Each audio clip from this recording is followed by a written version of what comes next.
Բարև ձեզ, հարգելի հայրենակիցներ, այսօր քննարկում ենք մենք տնտեսական հանձնաժողովի նախագահի թեկնածությունը։ Պարոն Թունյանը ներկայացրեց իր նկատառումները, մենք իհարկե սպասում ենք իրանից ավելի պրոակտիվ, ավելի ապագային միտված, տեսլականը ներկայացնելուն միտված ծրագիր։ Սակայն ստացանք ուղղակի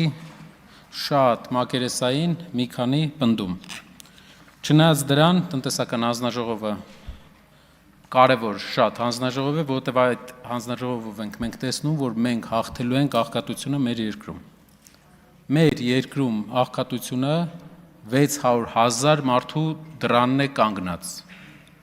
Մեր երկրում վերջի 8 տարվա ընթացքում աղքատությունը վերջի ցուցանիշներով մինչև 24 թիվը իջել էր ընդամենը 2-3%։ Երբ որ երկիրը վերցրել էր 7-ից 8 միլիարդ դոլարի նոր վարկ։ Շատերը կասեն, որ դիտարկեք ՀՆԱ, այսինքն երկրի ընդհանուր հարստության հետ համեմատությունը։ Սիրելի հայրենակիցներ, չգիտեմ, տնտեսագետները պետք է ձեզ ներկայացրած լինեն։ Մեր հայրենակիցները, ովքեր մեզ լսում են, ես կներկայացնեմ իրենց։ Տեսեք ինչ իրավիճակ է Հայաստանում։ Ուրեմն վերջի տարիների ընթացքում Հայաստանում ՀՆԱ աճը կազմել է 5 տրիլիոն դրամ։ Մեծ թիվա։ Իսկ գիտեք ինչից է կազմված ՀՆԱ աճը։ Եկեք նայենք, թե ՀՆԱ աճի մեջ ինչքան տոկոս ազդեցություն ունի ինչը պետական պարտքը։ Պետական պարտքը ՀՆԱ աճի մեջ 5 տրիլիոնից 2.5 տրիլիոնը պետական պարտքն է։ Այսինքն մենք ինչքան որ աճել ենք, դրա կեսը պետական պարտքն է։ Կասեք, բայց մյուս կեսն էլ ենք աճել, չէ՞։ Իսկ գիտեք մյուս կեսը ինչն է։ Ցավոք, եթե նայեք վարկերի թիվը մեր հանրապետության քաղաքացիների 2.5 տրիլիոն էլ վարկերի աճն է։ Այսինքն եթե սպառողական վարկերը 18 թվականին 700 միլիարդ էին, հիմա 1.8 տրիլիոն վարկ կա կախած մեր ժողովրդի վրա։ Եթե հիպոթեկայինի գծով 8 անգամ ավել։ Մոտավորապես ամբողջ տնտեսական աճը, չգիտեմ, մեր հայրենակիցներին մեկը սա ներկայացրել է, թե չէ, 5 տրիլիոնից ժողովուրդ 2.5 տրիլիոնը ժողովրդի վերցրած վարկերն է, 2.4 տրիլիոնի կարգի պետության վերցրած վարկերն է, որակական փոփոխություն մեր տնտեսության մեջ ցավոք չկա, գյուղատնտեսության մեջ, գիտեք ինչ ցուցանիշ է այս տարի գյուղատնտեսության մեջ, գյուղացիները օրինակ, որ մեզ նայում են, ձեր կարծիքով կես տարում ինչքան է գյուղատնտեսության աճը եղել Հայաստանում։ 2026 թվականին կես տարում գյուղատնտեսությունը ըստ օֆիցիալ վիճակագրական տվյալների անկում է գրանցել։ 1.4 միլիարդ դոլար վարկ ենք վերցնում, 1.4 միլիարդ դոլար, բայց գյուղացին աղքատանում է։ Տնտեսական մոդելի կարդինալ փոփոխություն է պետք։ Այս մոդելով մենք Լիբանանի օրն ենք ընկնելու։ Կոլեգաներից եւ մեր պատգամավորներից հարցեր են հնչում, թե ինչ կլինի, եթե սնանկություն հայտարարի երկիրը։ Ինչ կլինի։ Կմտնի միջազգային ֆինանսավորում, ֆինանսական կառույցների կառավարում։ Միջազգային ֆինանսական կառույցները կսկսեն թելադրել մեզ ինչ հարկեր, ինչ աշխատավարձներ տալ եւ չտալ։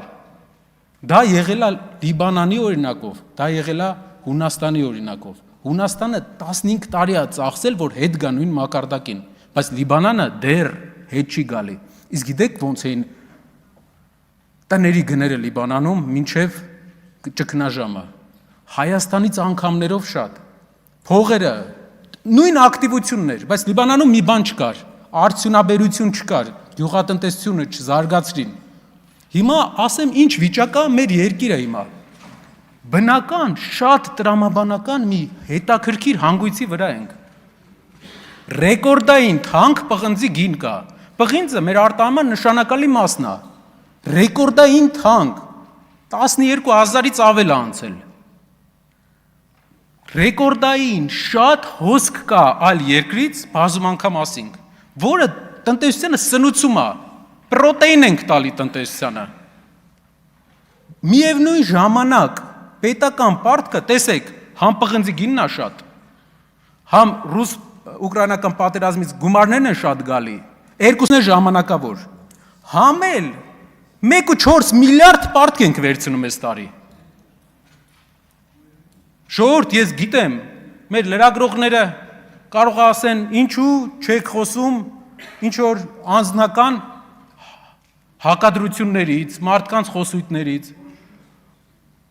Ստեղ հլնայեք ինչի մասին ենք մենք հասել։ Պղնձի գինը բարձր։ Գումարները գալիս են, 1,4 միլիարդ պարտք ավելանում է, գյուղատնտեսությունը ընկնում է։ Ու այդ ամբողջ ժամանակահատվածում դրել ենք փոքր բիզնեսի հարկերը կրկնապատկել ենք։ Տնտեսական քաղաքականություն, որ ասում ենք, դա, գիտեք, գործընկերներից մեկը ասեց, այս ընտանիքը կառավարի այն ընտանիքը, այ մարդ, թող հայկական ընտանիքներ յան ազգանունով 1000, տասնյակ հազար հայկական ընտանիքներ ուժեղանան տնտեսապես։ Ես ուրախ եմ յուրաքանչյուրի տնտեսական հաջողությամբ։ Ինչպես կարելի է տխրել, երբ որ տեսնես յան ազգանունով մարդ տնտեսական հաջողություն է ունեցել, այն էլ եթե համեմատում ես, որ իր տեղը օղլու ազգանունով մարդ կարող էր ունենալ, ով ազգանունով մարդ, իձե, զադե, մեր ազգի հարստությունը, մեր երկրի հարստությունը էդի ինչքան հնարավոր շատ տնտեսական միավորների, գործարարների հարստությունն է։ Ինչքան շատ լավ գործերը գնա այս ժողովրդի մոտ, այդքան երկիրը հարստանում է, հակառակը չի։ Մի օրինակ բերեմ, պատկերացրեք թերթ եք կարդում Նիկարագուայի մասին։ Ուրեմն այնտեղ մի հատ հետաքրքիր բան է տեղի ունենում, այնտեղ մի գործարարից վերցնում են սպորտզալ մի հատ։ Սպորտզալ։ Ու Նիկարագուայի ազգային ժողովի փոխնախագահի տրեյները դառնում է այդ սպորտզալի տնօրենը։ Ես իհարկե վստահ եմ, որ Նիկարագուայի ազգային ժողովի փոխնախագահի տրեյները մեծ գործ արել, ես դա տեսնում եմ եւ վստահ եմ շատ մեծ գործ արել։ Բայց ժողովուրդ ջան, վերնագրերը նայեք, ուր ենք հասել, ինչի ենք հասել։ Չի կարելի ունեզրկումով կառուցել տնտեսություն, մարդկանց հնարավորություններ տալով է միայն հնարավոր կառուցել լավ տնտեսություն։ Շնորհակալություն։